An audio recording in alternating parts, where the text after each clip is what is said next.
예, 귀한 찬양 감사합니다. 날마다 사랑에 빠지는 교회, 너무 좋은 느낌이죠.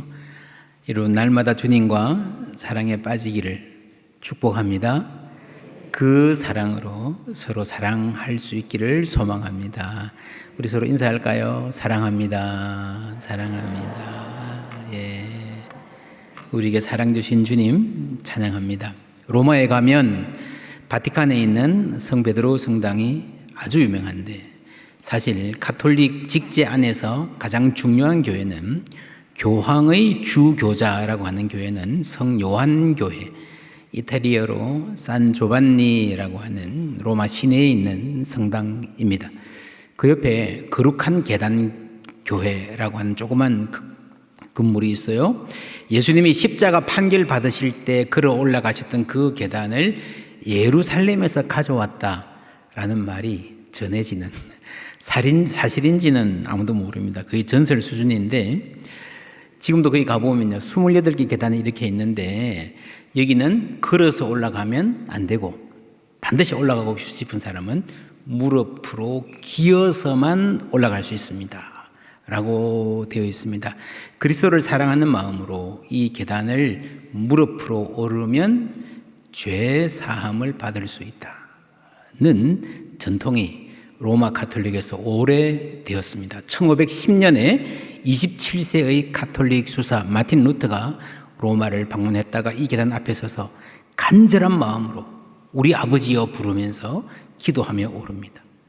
그런데 다 오르고 나서 위에 가서 깊은 회의에 빠집니다.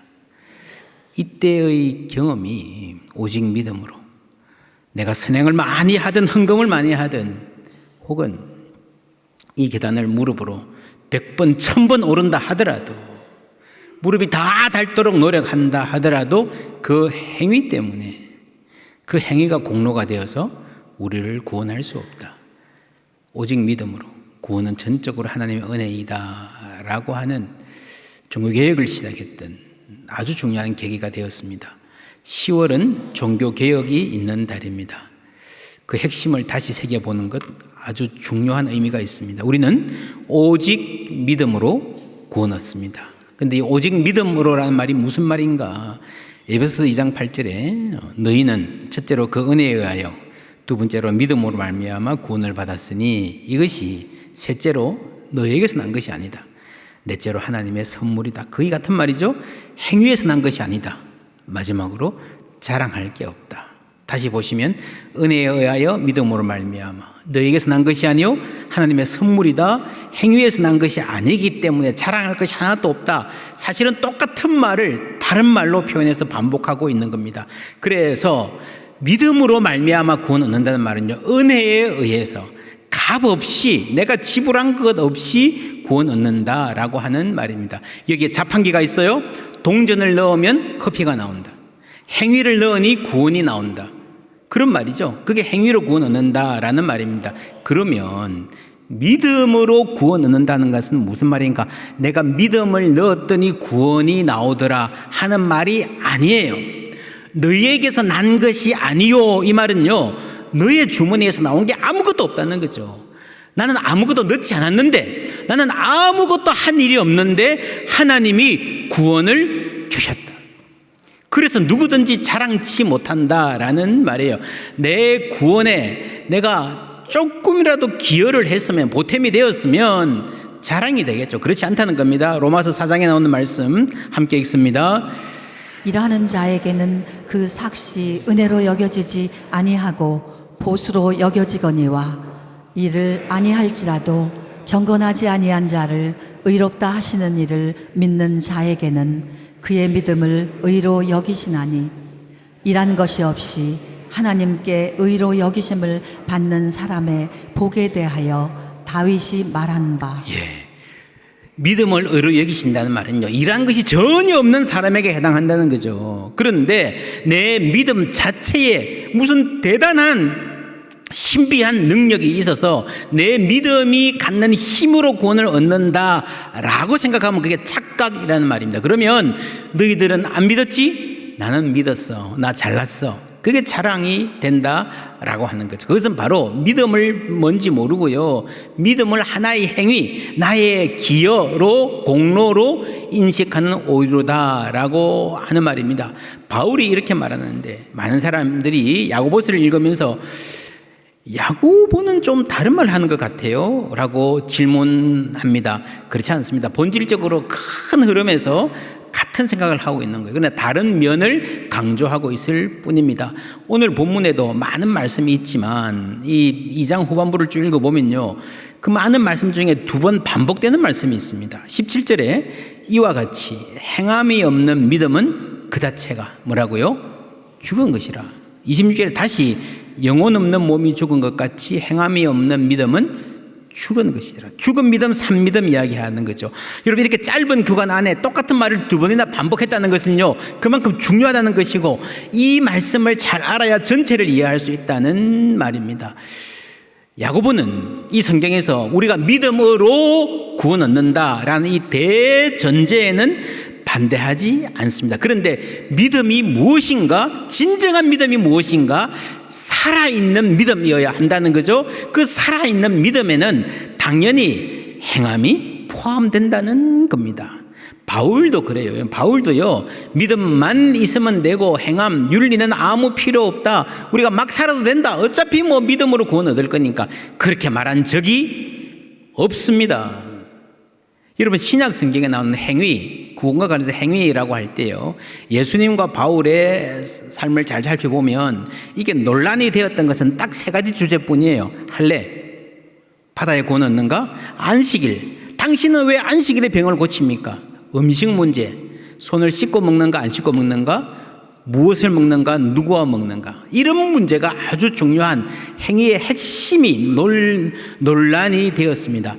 이런 것들이 중요할 때가 있었어요. 구약성경 다니엘을 보면요, 율법에서 금지한 음식이라면 먹지 않겠다라는 결심을 굳게 하고 그게 목숨을 걸죠. 음식. 주전 2세기의 마카비 혁명 때는요, 할례를 금지하는 헬라 정권에 맞서서 목숨을 걸고 지킵니다. 그때는 이 할례, 음식 규례를 통해서 민족의 정체성을 지키는 것이 신앙을 지키는 것과 같이 겹쳐 있는 상황이었습니다. 근데 반대로 사도행전에 가면요, 베드로에게 보자기가 내려오잖아요. 이 음식 먹어라. 다니엘 같으면 큰일 날 일이죠. 그런데 베드로도 절대 못 먹습니다 그랬는데 알고 보니까 하나님의 뜻은 반대쪽에 있었습니다. 이때는요, 우리가 유대인의 민족 정체성을 고집스럽게 지키고 매여 있는 것이 이방인들에게 복음을 전하는 하나님의 뜻을 펼치는데 방해가 되는 상황이었다는 것입니다. 그래서 이런 거, 할례, 음식규례 이런 거 말고요, 일반적인 윤리를 보면 여러분, 구약 성경, 신약 성경 어느 부분에도 윤리는 상관없다, 행함은 상관없다, 살인, 간음, 도둑질 아무리 해도 괜찮다, 천국 가는데 문제없다, 믿음으로 구원 얻을 것이니까, 그렇게 말한 적이 한 번도 없습니다. 바울도 이렇게 말합니다. 고린도전서 말씀 다 같이 읽습니다. 불의한 자가 하나님의 나라를 유업으로 받지 못할 줄을 알지 못하느냐. 미혹을 받지 말라. 음행하는 자나 우상 숭배하는 자나 간음하는 자나 탐색하는 자나 남색하는 자나 도적이나 탐욕을 부리는 자나 술 취하는 자나 모욕하는 자나 속여 빼앗는 자들은 하나님의 나라를 유업으로 받지 못하리라. 그렇죠? 도둑질, 음행, 탐색, 남색 모두 다 죄입니다. 괜찮다 말하지 않았습니다. 야고보는 무엇을 강조하는가? 행함은 행함인데 여기서 한 걸음 더 나아갑니다. 내 형제들아, 만일 사람이 믿음이 있노라 하고 행함이 없으면 무슨 유익이 있으리요? 그 믿음이 능히 자기를 구원하겠느냐? 만일 형제나 자매가 헐벗고 일용할 양식이 없는데 너희 중에 누구든지 그에게 이르되 평안히 가라. 샬롬을 선포하는 거죠. 샬롬이라고 말해놓고 덥게 하라, 배부르게 하라 말로만 하고 그 몸에 쓸 것을 주지 아니하면 무슨 유익이 있겠느냐라고 질문을 합니다. 사랑을 적극적으로 베푸는 일을 말하는 거죠. 고린도전서에서는요, 나는 간음 안 했는데요, 도둑질 안 했는데요, 살인 물론 생각지도 않았죠. 하는 이런 수준의 이야기를 하고 있습니다. 뭐라 그래요? 이런 사람? 법 없이도 사는 사람, 평생 남에게 해코지 한 번 안 한 사람, 스스로 생각하기에도 도덕적이라고 완전 무결하다고 자부할 만한 사람일 수 있습니다. 그게 바리새적 도덕이죠. 근데 여러분 생각해 보세요. 그렇다 하더라도 나도 모르게 누군가에게 상처 준 일 없을까요? 내 자식 위해서 최선을 다하다 보니 남의 자식 눈에 눈물 흘리게 한 적 없을까요? 이런 바리새적 완결은요, 여러분 성공하기도 힘들지만 혹 이 일에 성공한다 하더라도, 법적으로 전혀 해사가 없다 하더라도요, 그걸로는 이 세상의 문제가 해결이 안 됩니다. 주는 것도 없고 받는 것도 없고, 그저 남에게 해 안 끼치고 내 앞가림 내가 잘하고 손가락질 받을 짓 안 하고 살겠다 쉽지 않지만, 그렇게 한다고 해도요 이 세상의 고난이 해결되지 않는다는 겁니다. 자, 정리하면 예수님과 바울이 논쟁에 휩쓸렸던 건 주로 할례와 안식일, 음식이었습니다. 바울이 행함을 강조했는데 그때는 살인, 도둑질, 간음 이런 구체적인 죄였습니다. 그런데 여기서 한 걸음 더 나아가서 야고보가 강조하는 행함은요, 이웃사랑의 실천입니다. 우리가 어떻게 하면 이 수준까지 이룰 수 있는가? 못 가면 어떡하나? 8절 보시면, 너희가 만일 성경에 기록된 대로 내 이웃 사랑하기를 내 몸과 같이 하라 하신 최고의 법입니다. 지키면 잘하는 것이거니와, 만일 너희가 사람을 지난주에 말했죠, 하여 대하면 죄를 짓는 것이니 율법이 너희를 범법자로 정죄하리라. 누구든지 온 율법을 지키다가 그 하나를 범하면 모두 범한 자가 되나니, 간음하지 말라 하시니가 또한 살인하지 말라 하셨은즉 내가 비록 간음하지 아니하여도 살인하면 율법을 범한 자가 되느니라. 이런 완벽하게 지키는 게 불가능하다는 거죠. 여러분 청문회 보시면 그렇지 않습니까? 뭐 착한 사람인데 깨끗하게 사는 것 같은데 막 10년 20년 전에 나도 모르게 툭툭 튀어나와요. 하나님 앞에서 안 그렇겠습니까? 그런데 그러면 우리 긴장하고 100점 받도록 노력하자 이 말을 하는 게 아니에요. 12절에 보면 너희는 자유의 율법대로 심판받을 자처럼 말도 하고 행하기도 하라. 13절 다 같이 읽습니다. 긍휼을 행하지 아니하는 자에게는 긍휼 없는 심판이 있으리라. 긍휼은 심판을 이기고 자랑하느니라. 하나님이 심판할 것이니까 완벽하게 흠없이 대비하라 그 말이 아니고요. 어차피 우리는 그게 만점은 못 받는다. 그러니 누구에게나 하나님의 긍휼이 필요한데, 하나님 우리를 불쌍히 여겨주셔야 우리는 살아남을 수 있는데, 그래서 우리도 누군가를, 다른 사람을 긍휼하게 여겨야 된다는 거죠. 완벽하게 흠없는 도덕 점수 100점 그게 아니고요, 서로 불쌍하게 여기며 살아가는 겁니다. 복음은 우리에게 완벽한 행동이 아닌 긍휼을 요구합니다. 긍휼은 행동이기 전에 뭐예요? 마음의 태도죠.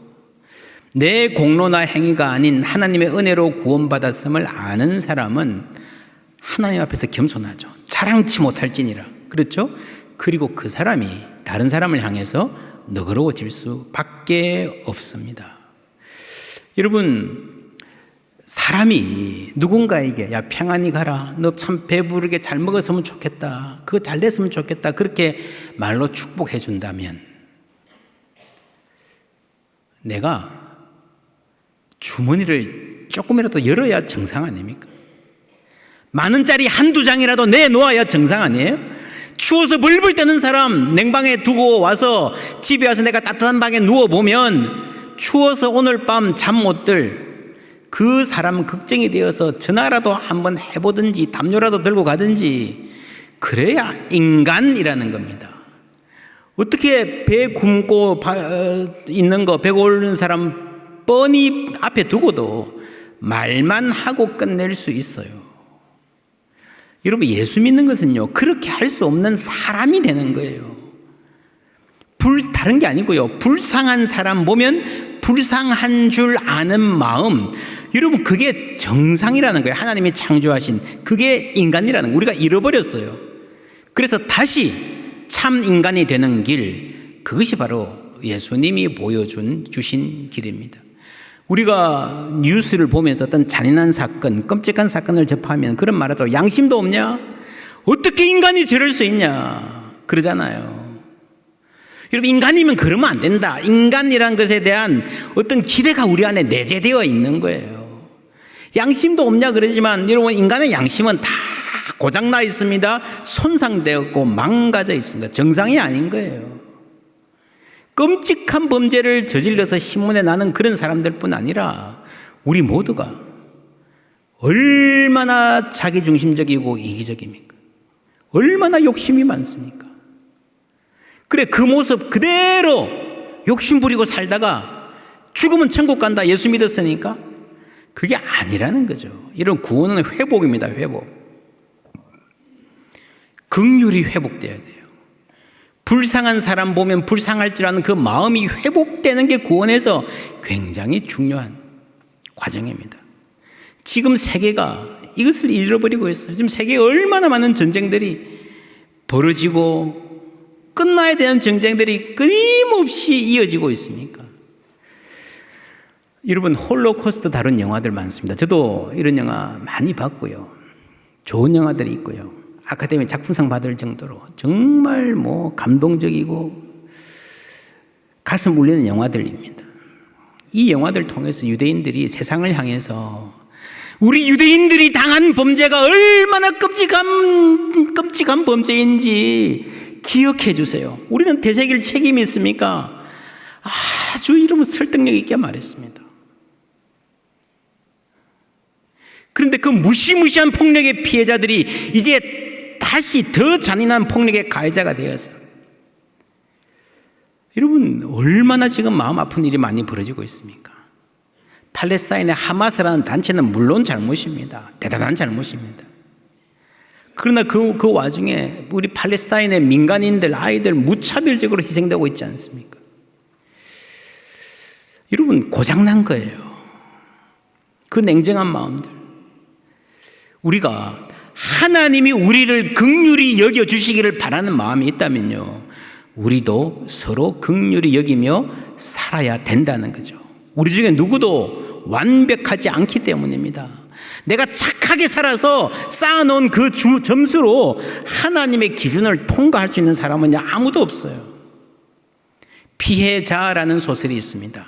오발탄이라는 소설로 아주 유명한 이범선 선생의 소설입니다. 1950년대 한국을 배경으로 하고 있습니다. 그때 전쟁 후에 고아원이 많았죠. 기독교인들이 많이 세웠습니다. 희생적인 사랑으로 고아들을 잘 돌보는 최 장로가 등장하고 그 아들 최 요한이 나옵니다. 어려서부터 말씀으로 양육받고 아버지의 본을 보면서 자랍니다. 이 아버지는요, 아들들, 딸들도 똑같이 고아들과 함께 입히고 함께 먹입니다. 조금도 차별하지 않고, 더했으면 더했지 고아들을 향해서 덜하지 않는 정말 훌륭한 분이었습니다. 요한이가 존경했습니다. 그리고 그런 마음을 갖고 자라면서 고아 중에 한 명인 명숙이란 자매를 사랑하게 되고 아버지께 데려갑니다. 결혼하겠습니다. 아버지 안색이 변합니다. 예, 저 아이는 너와 다르지 않니? 고아와의 결혼은 허락할 수 없다는 거예요. 요한이 충격을 받습니다. 아버지가 그럴 줄 몰랐다. 정말 예수님 닮은 사랑의 표본이라 생각하고 평생 존경해 왔는데 요한은 여기서 벽에 부딪히고 결국엔 다른 데 장가가고 명숙은 고아원을 떠나서 아주 방황하고 대단히 비극적인 삶을 살게 됩니다. 오래 후에 서로 만났어요. 결국 요한이 하는 말이 명숙이도 피해자고 나도 피해자다. 이 소설의 제목이 피해자예요. 저는 젊을 때 이 소설을 읽으면서 이런 위선에 분노했습니다.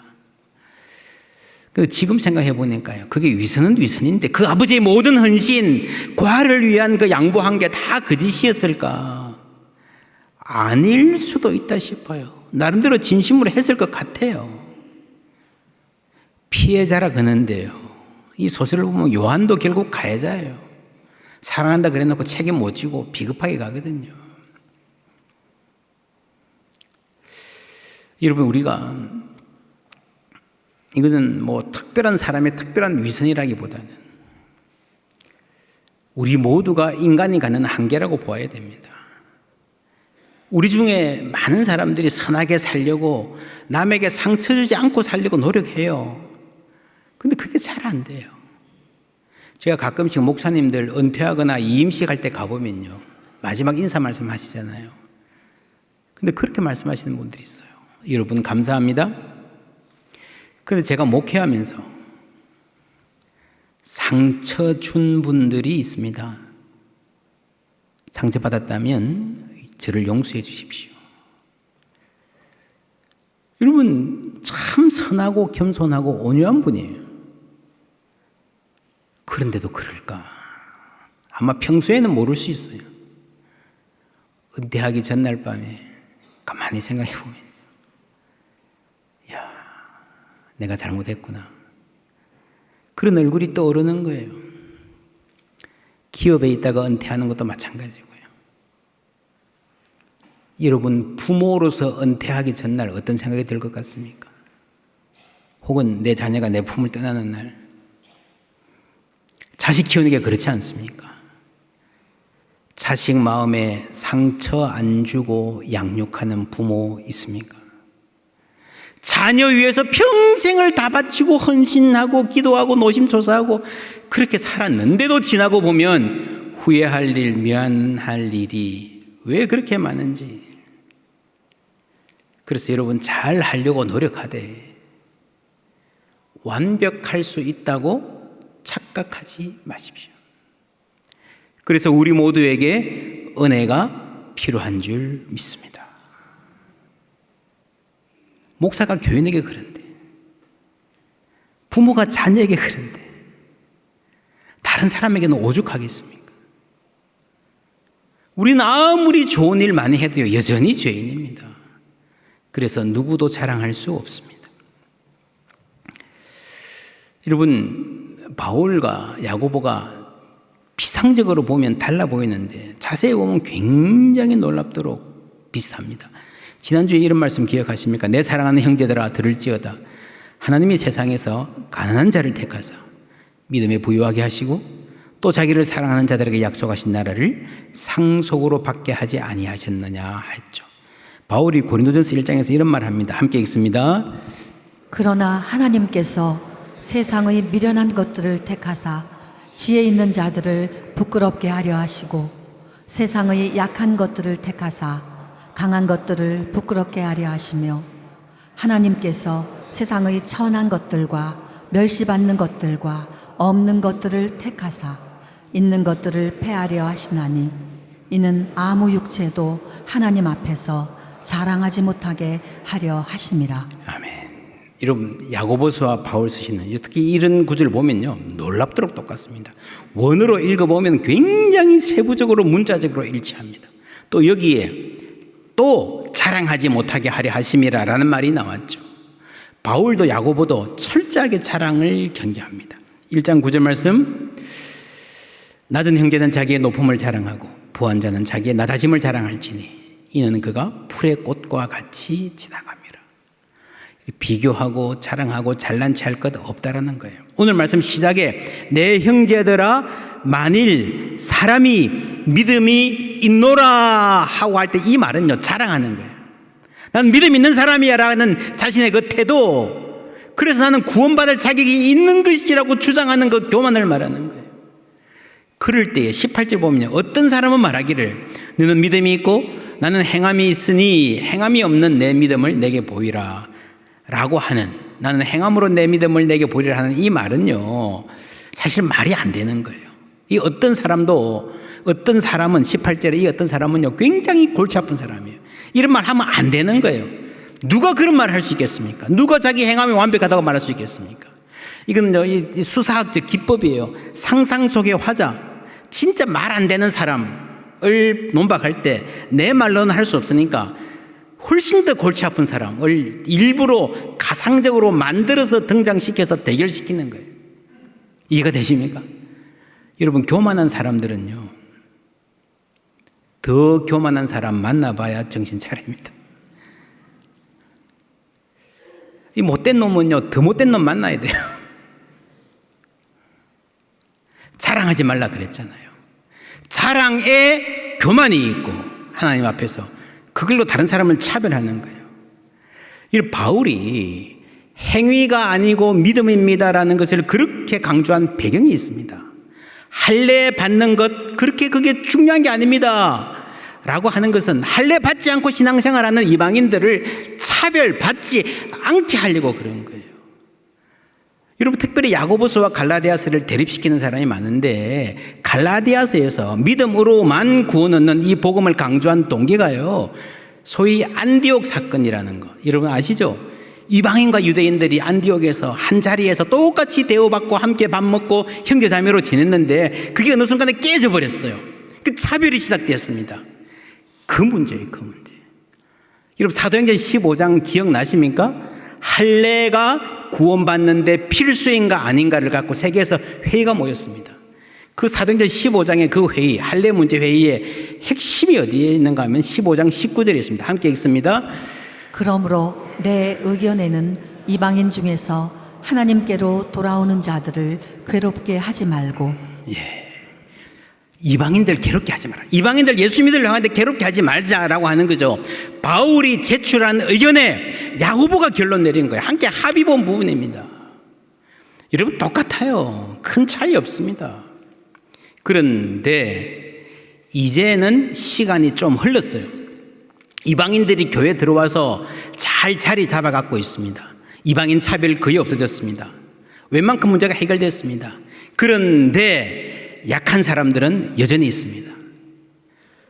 가난한 사람들, 사회적 지위가 낮은 사람들.